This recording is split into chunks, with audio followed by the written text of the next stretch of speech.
tema do nosso programa hoje tem gerado muita preocupação, tanto social quanto jurídica. Nós vamos falar sobre alienação parental. O que é isso? Como que isso funciona e por que existe essa lei que protege a criança?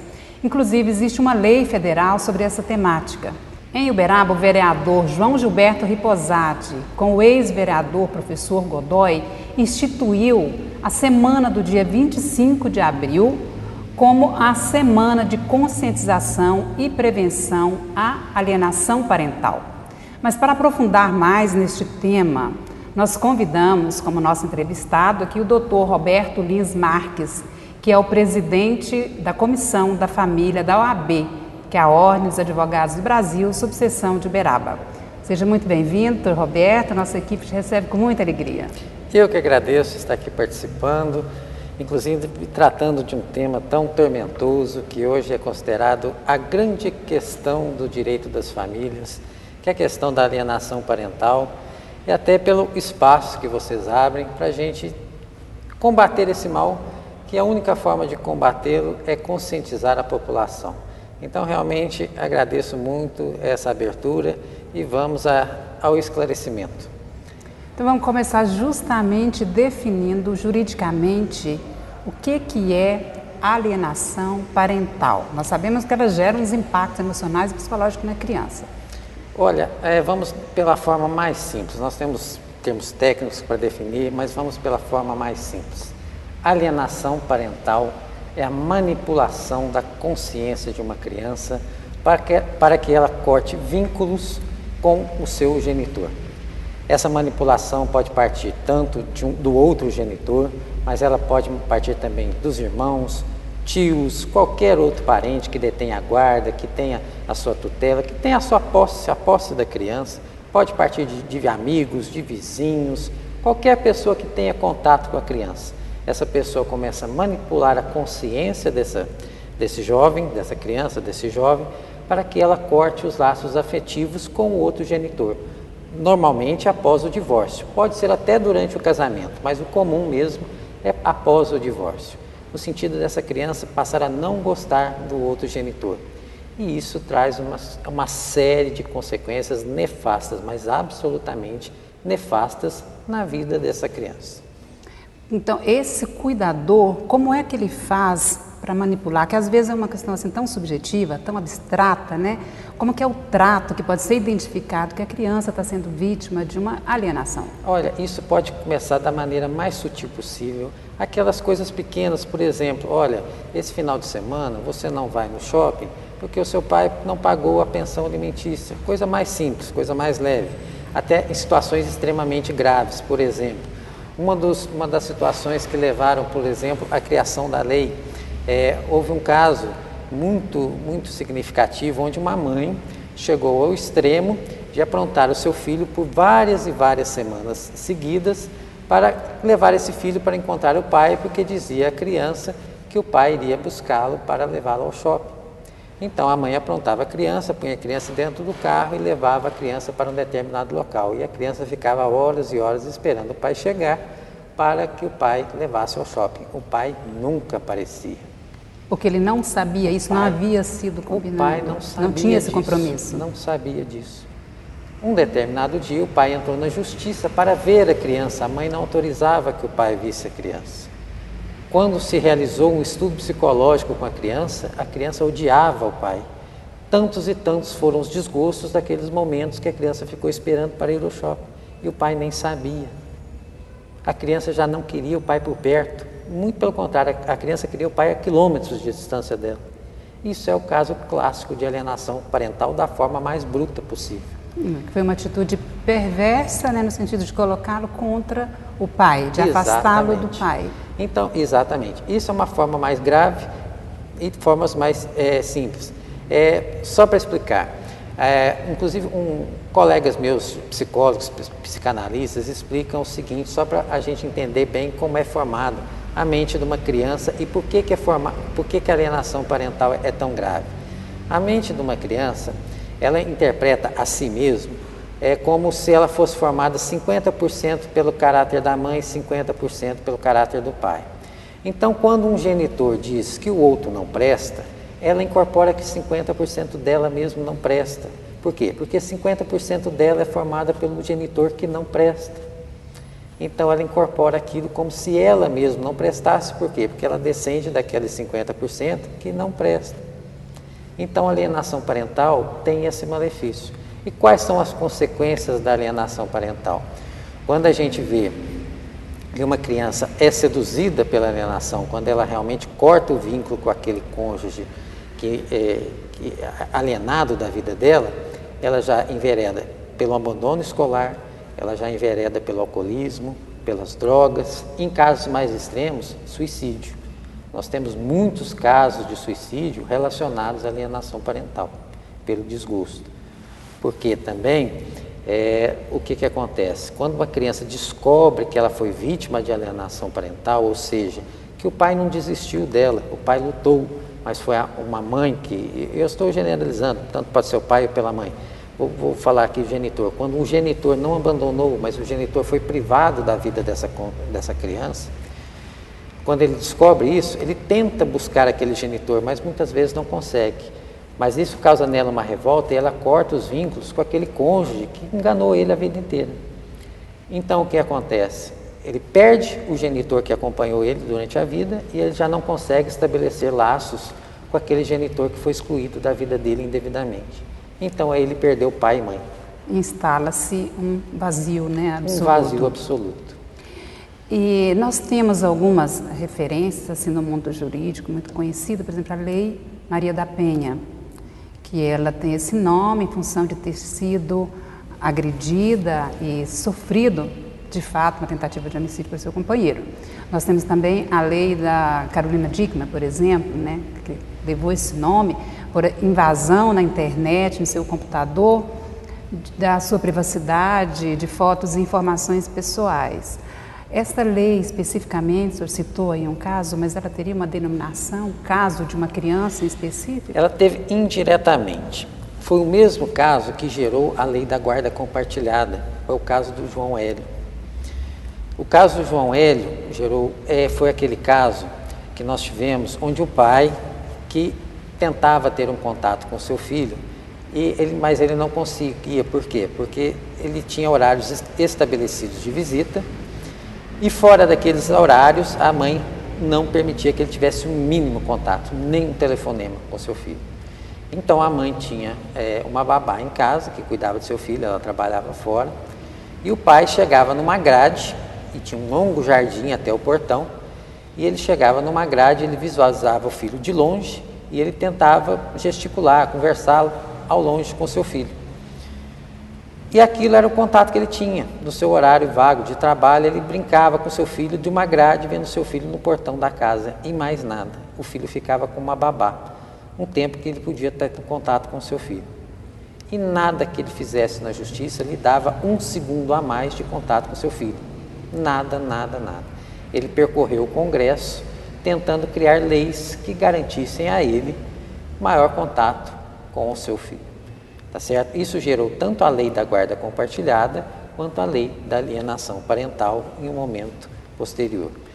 Então, temos esse caso que gerou essas duas leis. Então, a lei da guarda compartilhada é chamada a Lei João Hélio, mas também desdobrou-se na lei da alienação parental. Esse fato ocorreu onde? Quando? Esse caso do João Hélio, salvo engano, ele ocorreu em Brasília. Ele ocorreu em Brasília.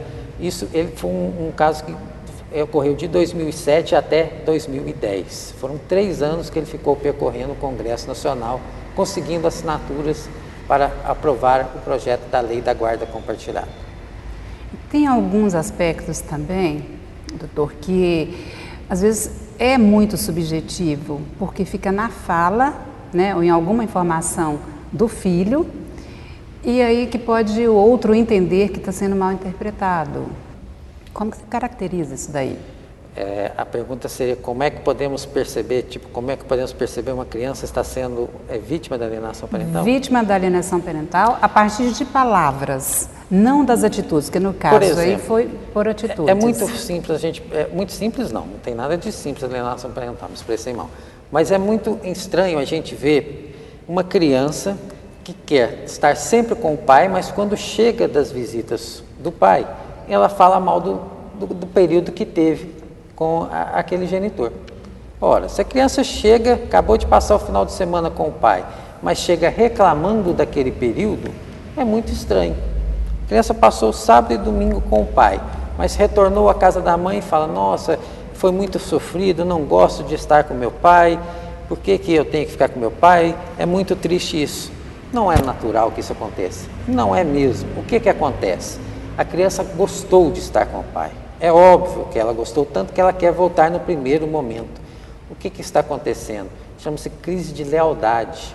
A criança, quando volta para o lar materno, ela não quer desagradar a mãe. Ela sabe que se voltar para o lar materno e dizer que foi bom ficar com o pai, ela vai desagradar a mãe. Então ela sabe que tem que voltar para o lar da mãe e dizer que foi ruim ficar com o pai. É isso que a mãe espera dela, dizer que foi ruim. Dizer que foi bom, ela desagrada a mãe e a família da mãe. Então ela faz o papel que se espera dela, dizer que foi ruim. Agora isso é muito triste, colocar a criança nesse meio, fazer ela inventar uma dupla personalidade, uma ao lado da mãe e outra ao lado do pai. Que espécie de cidadão estamos criando? Um ao lado da mãe e outro ao lado do pai. Isso está gerando um transtorno aí emocional e psicológico na formação da criança, Exatamente. Né? Nós não estamos criando um ser humano com equilíbrio, um ser humano que está vivendo em paz.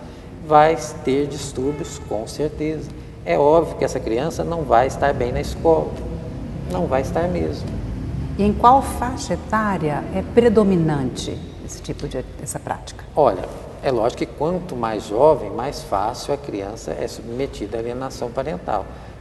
Quanto mais velha ela for, ela tem uma melhor consciência, mais ela é capaz de resistir a isso, tá certo? Então, quanto mais caminhando para a adolescência, quanto mais velho ele for, ele tem mais argumentos para resistir à pressão do genitor alienante.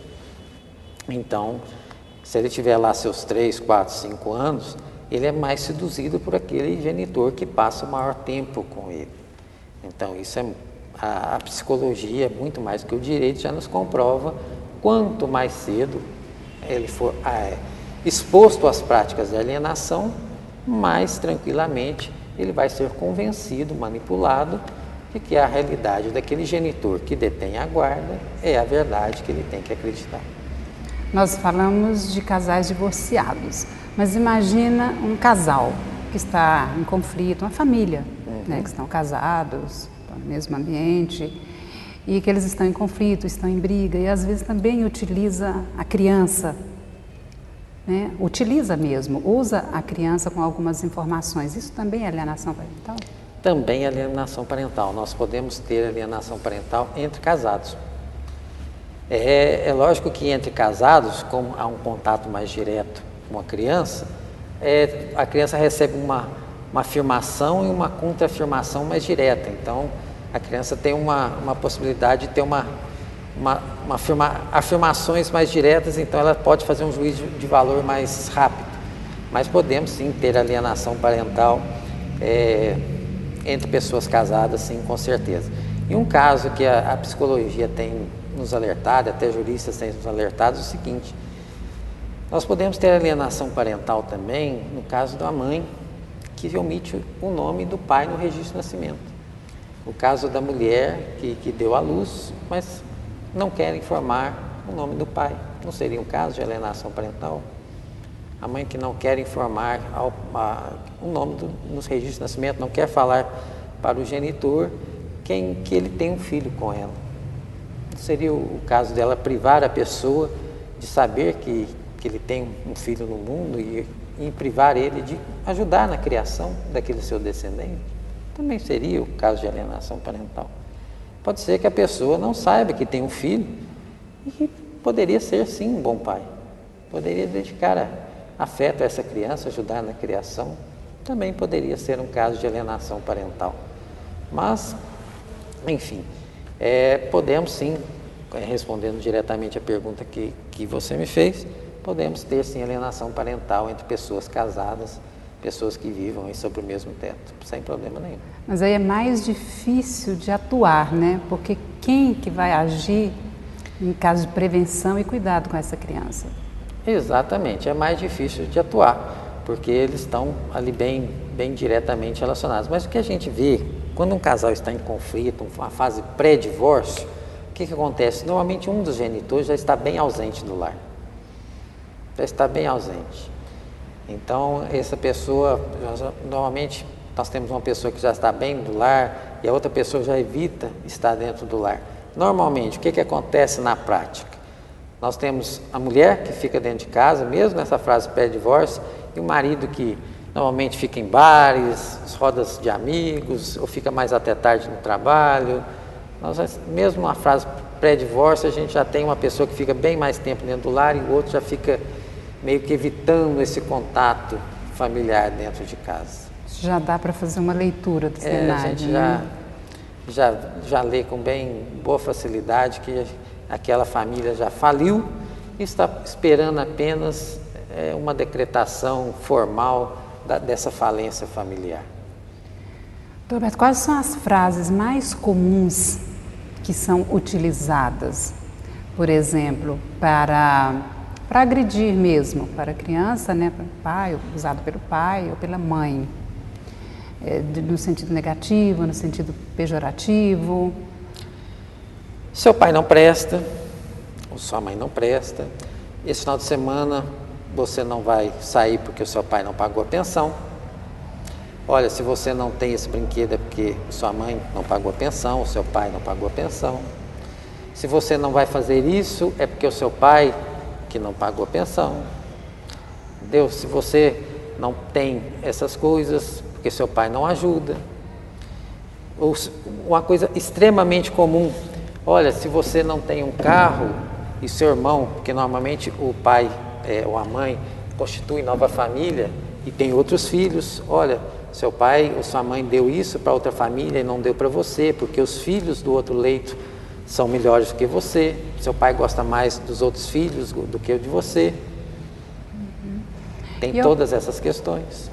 Ocorre também de casais divorciados que um tem um poder aquisitivo melhor que o outro. E quando o filho vai passar férias, então ele proporciona umas férias diferentes, com mais aventura, presentes assim de melhor qualidade, ou então atende aos desejos, né? Não só as necessidades, mas os desejos do filho. Isso também pode ser entendido pelo outro como uma alienação? Então, até isso é bastante interessante, porque normalmente as pessoas depois que se separam passam a ter padrões econômicos diferentes. Absolutamente normal que isso aconteça. E o que acontece? Isso vai depender muito da intenção dos ex-cônjuges. Vamos imaginar que o cônjuge tem um padrão alto de vida e o outro cônjuge, que detentor da guarda, não tem um padrão simples. Aquele cônjuge levou as crianças para passar as férias na sua casa num alto padrão. Ele tem que ter a consciência que não adianta ele mostrar tudo de bom para os seus filhos e depois devolver os seus filhos para uma realidade simples. Ele não está fazendo bem, ele está fazendo mal. Ele tem que ter consciência que aquele choque de voltar para uma realidade simples é muito triste para os seus filhos. Ele pode sim dar um conforto para os seus filhos, mas tem que ter a consciência de que os seus filhos têm que ter a lucidez que aquela não é a realidade deles. A todo momento, ele tem que ter a consciência de que a realidade dos filhos é uma realidade simples. Tem que lembrá-los que aquilo é momentâneo. Ele não tem que fazer isso para atacar o ex-cônjuge. Eles não têm que fazer isso para provocar o ex-cônjuge. Ele tem que fazer aquilo para deixar claro para os filhos que aquilo ali é apenas um momento passageiro de conforto. A deixar isso com bastante lucidez, porque senão aquele choque de voltar para a realidade anterior é muito triste e danosa para os seus filhos. Então tudo depende da consciência. Se ele fizer isso, deixando claro para os seus filhos que aquilo é um momento passageiro de tranquilidade, descanso e alegria, não tem problema, não tem a mínima alienação parental nisso. Muito pelo contrário, isso é muito bem-vindo. Mas se ele fizer isso na consciência de atacar o ex-cônjuge para provar, olha, aqui é melhor do que lá, isso é uma alienação parental clara e em puro prejuízo para os seus filhos. porque nenhum juiz vai tirar a guarda do ex-cônjuge por causa de condição financeira. Condição financeira resolve-se por meio de pensão alimentícia. O juiz aumenta a pensão alimentícia para acabar com isso. Nenhum juiz tira a guarda de ninguém por causa de questão financeira. Mas, enfim, a questão é relativa à intenção da pessoa. Se a pessoa faz isso para beneficiar seus filhos, para proporcionar a eles um momento de descanso e tranquilidade, é muito bem-vindo. Se faz isso na intenção de lesar o ex-cônjuge, é extremamente danoso para os filhos. Para o ex-cônjuge, não. Para os seus filhos, sim. Existe no Brasil alguma estatística sobre o volume de processo, de caso de alienação parental? Não existe, até porque o Brasil é extremamente mal aparelhado para tratar da alienação parental. Números extraoficiais do último Congresso Nacional do IBDFAN diziam que a alienação parental variava de 16% a 46% dos processos envolvendo divórcios litigiosos. Esses números atuais, até do fim do ano passado, já diziam coisas extremamente assustadoras, que esses números poderiam chegar até 80% dos casos de divórcios litigiosos onde tivessem filhos. Então, nós não temos um número preciso, até porque esses processos todos correm em segredo de justiça, a gente não tem números precisos com relação a isso. Mas eu posso garantir para vocês que esses números, giram em mais ou menos 3 em cada 4 processos de divórcio litigioso, os filhos têm alguma forma de alienação parental, com certeza absoluta. Não tenho dúvida disso. E qual que é a penalidade, por exemplo, para os cônjuges, no caso os autores de si, que seja avós ou irmãos ou tios? Então, a preocupação do judiciário é como é que eu vou punir o cônjuge alienador sem causar danos aos filhos. Seria muito fácil ao judiciário falar, olha, se você é alienador, eu te afasto da vida dos filhos, mas aí eu estou punindo os filhos juntos. Então não é fácil, não é fácil. O judiciário tem que procurar meios para punir o cônjuge alienador sem prejudicar os filhos. Então, o judiciário tem uma série de medidas trazidas pela Lei Federal da Alienação Parental, que é a Lei 12.318, de agosto de 2010, e o judiciário tem desde medidas mais brandas, como seria uma mera advertência, até medidas mais extremas, que é o afastamento desse cônjuge, desse pai alienador, né, da vida dos filhos. Mas isso só em casos realmente extremos, porque o filho acaba sendo punido junto. Então, a medida que se parece mais adequada é obrigar esse cônjuge alienador a se submeter a um tratamento psicológico.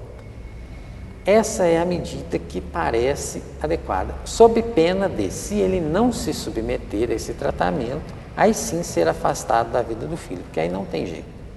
Se o cônjuge realmente representar uma ameaça para essa criança, o judiciário dá a ele uma última chance. Olha, você se trate. Se você não colaborar, aí não tem jeito. Eu vou ter que te afastar da vida dos filhos.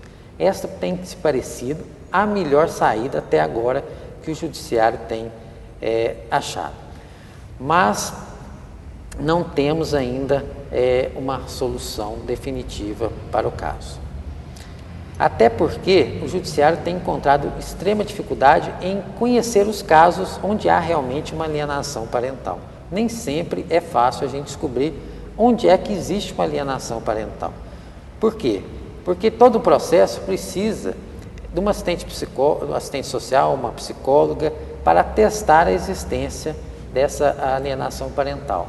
E a lei federal exige, inclusive, profissionais especializados na área. E não existe. Não temos no Brasil especializados na área. Não existe, em Uberaba, não, no Brasil. Em lugar nenhum não existe isso. Então, todos os profissionais no Brasil e em Uberaba, inclusive, têm extrema dificuldade de trabalhar com o assunto. Então, nosso judiciário tem uma dificuldade extrema em trabalhar com isso. Então, nós podemos entender que, embora isso seja uma prática antiga, sabemos disso, mas no mundo, na preocupação jurídica e nesse avanço social, é um assunto novo, é uma especialização nova. Extremamente nova. Extremamente. É uma especialização extremamente nova. Antigamente, o que acontecia? Havia-se o hábito de que, havendo divórcio, o filho ficava com a mãe e o pai visitava. Hoje não é assim. Hoje o pai participa da vida do filho. Hoje o pai quer ter o filho consigo. E aí, quando o pai quis buscar o filho para ter do lado, essas questões começaram a se polemizar. Essas questões começaram a ter uma dimensão outra. E o que aconteceu também? Quando havia um divórcio, o judiciário era aquele campo para a gente, entre aspas, lavar a roupa suja. Então a pessoa que não concordava com o divórcio ia lá e expunha perante o judiciário todos aqueles motivos, acusava, queria demonstrar por que aquela pessoa descumpriu os deveres conjugais, onde ele foi falho, queria demonstrar tudo para o juiz. Hoje o judiciário não permite isso. Hoje o judiciário entende que o divórcio é o direito de qualquer pessoa, independente de motivo. Então a pessoa simplesmente não tem onde demonstrar aquele seu rancor, aquela sua mágoa. Então a pessoa quer de alguma forma punir aquela pessoa pelo divórcio e muitas vezes escolhe o lado errado, que é o lado do filho. Criança. E a alienação parental está aí. Agora, quando é identificado, alguém fala assim, não, eu preciso ajudar essa criança ou esse casal que está acontecendo esse fato. Qual o primeiro caminho? É buscar um psicólogo? É buscar um advogado? É buscar a comissão, por exemplo, da família na OAB? Olha, a questão é o seguinte, no caso, quando se constata uma alienação, o advogado só trabalha junto, para se ter um resultado eficaz, o advogado tem que trabalhar junto com o psicólogo. Não adianta querer, não é uma matéria exclusivamente jurídica e não é uma matéria exclusivamente da psicologia. A psicologia sem o advogado é ineficaz e o direito sem o psicólogo é uma matéria que ele não conhece por completo. O Estado apresenta alguma solução assim, imediata nesses casos? Tem condições para isso? Então, o que acontece? Uma solução imediata, o Estado fez as leis, nos deu suporte jurídico. Tem a questão das liminares, muitas vezes uma pessoa chega a bater na porta do judiciário, diz que o filho está sendo vítima da alienação parental e às vezes pede que o pai seja afastado, a mãe seja afastada de urgência e tudo mais, mas o judiciário, nesse aspecto, tem sido bastante prudente, não tem afastado de imediato ninguém da vida do filho, até porque para evitar as falsas acusações também, nós temos a questão das falsas acusações de alienação parental, tá certo? Inclusive nas suas modalidades mais graves, tá certo? Inclusive causas os casos extremos são os casos de até falsas acusações de estupro, que hoje está virando moda no judiciário também. Então, o Estado tem nos ajudado por meio de campanhas, como, por exemplo, temos a questão do município de Uberaba, ter criado a lei municipal. Por quê? Porque a alienação parental, se é a vingança, e a vingança faz parte do ser humano, qual que é o remédio? Conscientizar, educar a população. Falar, olha, você nasceu com a vingança, isso faz parte do ser humano. Como é que você pode combater isso? Se eduque, conscientize-se desse mal. É a única forma de você se tornar eficaz, de você evitar que esse mal aconteça com as gerações futuras. Então o Estado tem trabalhado nesse sentido, de abrir as portas, de criar campanhas educativas, leis municipais como as de Uberaba, leis federais, dando poderes ao judiciário para punir as pessoas que cometam esse mal. Tentar, na medida do possível, aparelhar as assistências sociais, os conselhos de psicologia, para que nos auxiliem nesse descobrimento dos casos reais de alienação parental. É assim que o judiciário o Estado tem atuado. Doutor Roberto, e a comissão da OAB de apoio à família também é um espaço para acolhimento desse problema? Então, a comissão é muito jovem. A comissão tem 30 dias que ela foi fundada em Uberaba. Foi uma iniciativa da nova gestão da OAB, comandada pelo presidente Vicente. E a OAB anterior não tinha uma comissão específica para tanto. Então, a OAB tem, por determinação do presidente, nós temos essa incumbência de pegar esses nós do direito de família e tocar isso para frente. Abrir essas discussões, chamar isso a público mesmo, para a gente desmembrar, fazer o que for possível para chamar a sociedade para debater essas questões, levar isso a público e fazer o que for necessário para conscientizar realmente a população do que é que está atravancando o nosso desenvolvimento, o que é que está realmente colocando em risco as famílias, o que está preocupando, prejudicando o nosso desenvolvimento enquanto ser humano.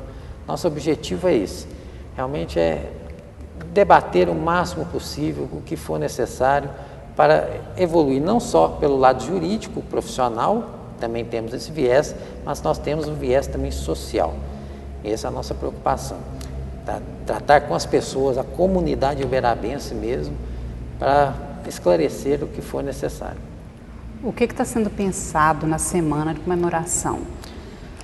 Nós temos dois caminhos. Primeira coisa, nós temos esse viés social, trabalhar com a comunidade, esclarecer a comunidade sobre alienação parental, esclarecendo, se bem que hoje nós já temos essa questão da alienação parental, já está meio que na moda, inclusive está sendo debatida aí por meio da novela que trouxe essa discussão toda, onde eles estão numa fase de divórcio e lá se vê muito claramente a questão da alienação parental, embora na novela lá, pelo que eu pude acompanhar, tem uma jovem lá que consegue resistir muito claramente às investidas lá do pai, que no caso é o alienador, tá certo? Mas em muitos casos o jovem, a criança não consegue investir, toma partido de um deles, e aí é muito triste, porque aí a questão de cortar o vínculo é muito clara, e a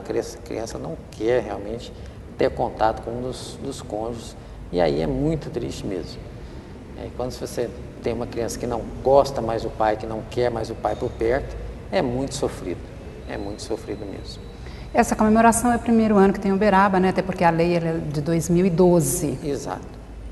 Então está numa fase também embrionária, tudo o senhor tem buscado inclusive apoio de poder público, esteve no Poder Legislativo conversando com os vereadores, Exato. A convite do vereador João Gilberto Riposati, né? Exatamente. Já passando esses esclarecimentos para a sociedade envolver e procurar vocês também na OAB? Exatamente, a OAB está de portas abertas, pretende nos ajudar com outros eventos através da comissão e temos também esse viés por meio dos advogados, né? Outra preocupação que a Ordem tem de esclarecer que o advogado também pode ser uma barreira no sentido de evitar que alienações parentais de seus clientes ganhem força por intermédio do advogado, que o advogado saiba barrar seu cliente quando seu cliente pretenda usar o advogado como um instrumento para que sua alienação parental seja vitoriosa aí no seu judiciário. Que o advogado saiba perceber que realmente seu cliente não está realmente com o direito, que seu cliente muitas vezes possa ser o lado errado da história. Eu reforço para você então que nós temos no Poder Legislativo a Lei 11.418, que ela é agora de 16 de abril de 2012. Ela acrescenta um dispositivo numa lei que é 11.378. Então eu vou ler um trechinho para ver aqui o mais importante dessa lei, é que fica instituída a Semana de Conscientização e Prevenção à Alienação Parental, a ser realizada anualmente na semana do dia 25 de abril, Dia Internacional da Conscientização sobre Alienação Parental. Essa lei, ela foi sancionada pelo prefeito, mas ela é de autoria do vereador João Gilberto Riposati com o ex-vereador professor Carlos Godoy. Espero que a nossa entrevista tenha colaborado bastante nas informações para você que tenha interesse nesse assunto e que possa também ficar atento a estas questões e a esta prática. Nós te agradecemos bastante, Dr. Roberto Marques, por sua presença e sua contribuição. Eu que agradeço o espaço, espero que eu tenha contribuído de alguma forma para algum esclarecimento e sempre que precisar estamos à disposição, a comissão da OAB está à disposição. Nós terminamos aqui o programa Movimento e até breve.